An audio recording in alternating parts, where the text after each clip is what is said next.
What's going on, everyone? Welcome back to another FPL video. My name is Mo and I am back with a video around captaincy in this series of FPL videos that I'm going to be releasing this season. So captaincy is one of the biggest decisions we make during the game week once the transfers are done. We think that's the hardest part, but believe me, getting the right captain goes a long way in terms of what score we get and how we do in our game week. So this video is going to be essential. What's going to help us decide who's going to be our captain?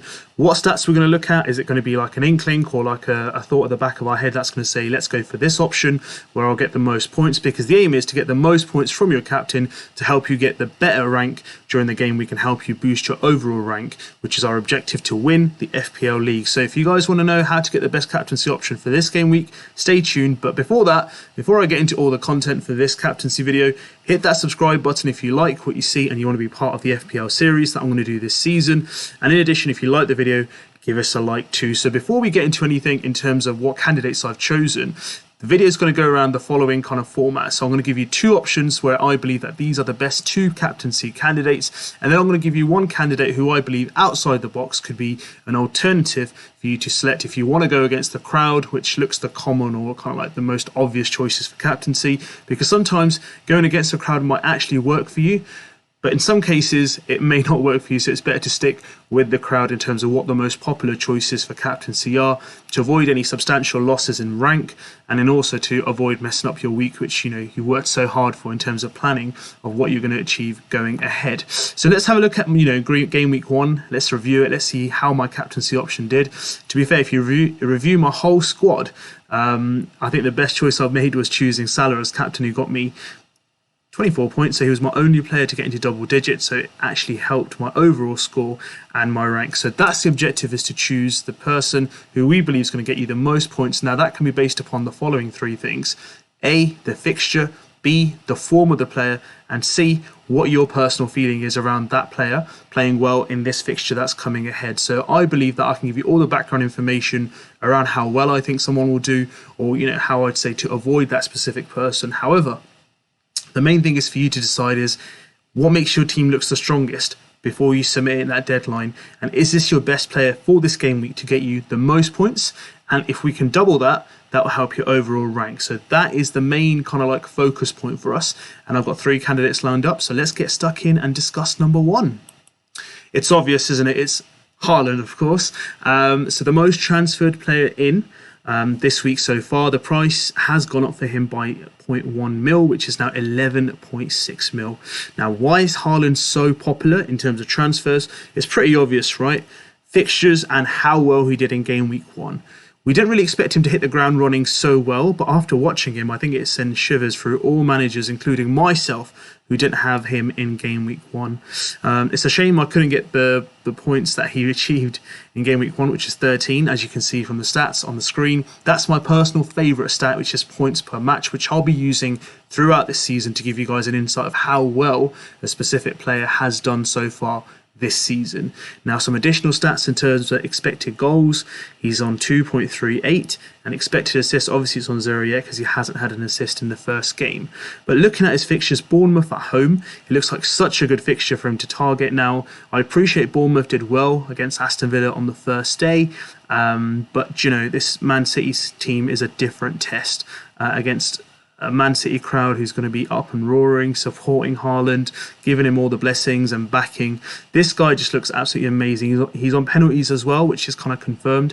I'm kind of glad they got a penalty first game, because then it might have still been in the back of our minds, is he on penalties, is it not? It kind of made the decision between him and Kane owning, especially for this week, a lot easier in terms of him taking that penalty. So for me, Haaland's number one. He's my current captain, and I've given you the background reasons for it. This guy averages a goal a game, even from his Bundesliga kind of stats as well. So this guy knows what to do in terms of getting the ball in the back of the net.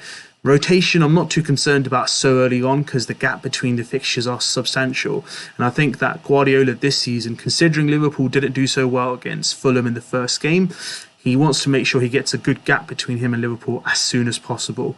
So ideally he wants to play his best squad week in, week out. So my number one choice for this week, and I personally would recommend that you guys should consider Haaland if he's in your team. Remember, he's not in every single squad at the moment. There was something I saw earlier, around 25,000 managers have actually taken him out of their squads. I really want to speak to them personally and say what the reasonings behind it, and they seriously must be brave going into this game week without owning him. So for me personally, this guy's number one candidate. Put the armband on him if you own him, and just sit back and relax, and I think he'll give us a return. Now moving on to the second candidate is Mr. Obvious, Mr. FPL GOAT, Salah. Mo Salah. How well did he do in terms of point-wise for a game that he didn't play so well in? He got us 12 points return, considering we're raving about how well Haaland did to settle in, the points he's got, the goals he scored. No one's talking about Salah. Salah got you 12 points. The difference was only 1 point. And this guy is Mr. Consistent. He's playing Crystal Palace at home. Now, Palace gave Arsenal a really good game in the second half, and I expect it to be a real difficult game for them at home. But they're at Anfield, and we know how well Salah does. Yes, there's a myth going around, or like a saying going around the Twitter FPL community at the moment, that Salah has never scored big in the second game. I don't really look too much into those kind of stats. It's pretty similar to people saying Harry Kane never scores on August. So far it's true for this season, but if you go back the last couple of seasons, the guy scored and got big points as well. So for me, Salah is a very close call. I don't know how I'm going into this week without captaining Salah, but that's the impact that Haaland's had on me. That I just literally am so close in terms of these two candidates, but I'm going to put it on Haaland as it stands. But Crystal Palace at home, even a couple of seasons ago, he came on around 60 minutes and he got like 17 points against them. So he's got a really good record. And getting 12 points with a goal and assist where he didn't feature as much or wasn't mainly a talking point because of Nunes and Mitrovic, he still got 12 points, guys. 13 million in price. His price hasn't changed because people have kind of like nosedived into Haaland more than Salah. But his expected goal 0.51 and expected assist 0.43. This guy's Mr. Consistent, and if you do put the armband on him, it's not a surprise to me. I fully understand why, because I am tempted to put it on him as well. But I just think that a Haaland fixture of Bournemouth at home is just too tempting to miss. So let's see how it goes along and how it plans out. But for me, Salah is a really good close second alternative, and if you do want to go against the crowd, as it looks at the moment, Haaland looks the most popular choice, but this might actually work out in your favour, because let's just say if Haaland doesn't do as well as Salah, your rank will substantially go up because the most of the community will be following Haaland in terms of captaincy for this week. Now that's the two main kind of candidates or captaincy options I've discussed. Now there's a third option I'm going to bring in, which is kind of outside the box, which isn't being talked about too much in the community for obvious reasons, because these two candidates are like the main kind of like picks from managers at the moment. But let's discuss this candidate that we have for captaincy. Mitrovic. So in terms of Alexander Mitrovic, how well did he play against Liverpool? Now, I'm not going to say that he's going to score big points like that every single week. That's not going to be possible. But after watching him for the first week, he's playing against Wolves. Now, Wolves conceded 2 against a Leeds side, which, to be fair, last season struggled to score goals, and it might be another fixture where, he might be able to attack the defences. Without Connor Cody, Wolves look susceptible at the back. So he might be a good bet. I mean, I haven't seen many people at all. I don't think I've seen anyone mention Mitrovic in terms of him being a captaincy option. But let's look at his stats. 13 points in game week 1, 6.6 mil. His price has gone up. Expected goals 0.91 and expected assists 0.05. So again, this guy's a goal threat. He takes penalties. He looked hungry. He looks in good form, and Fulham might, do well in terms of the next 2 fixtures in terms of Wolves and Brentford. So this guy is someone that, I don't own personally, but if I did and I wanted to go different, and you don't want to follow the kind of like template kind of slash the community of the FPL, and you want to look for something different, this guy, for the fixtures that we've got lined up, personally for me, looks a really good shout. Now, it can, go both ways. He can again have a good game and give you some really good points in return. However, it could actually go the other way where he actually only gets 2 points and it kind of doesn't work out for you this game week. But that's the risk of going differential, because that same risk applies to the other 2 players that I've brought kind of to your attention. It doesn't mean that they're definitely going to score you double-digit points just because they're the most popular picks.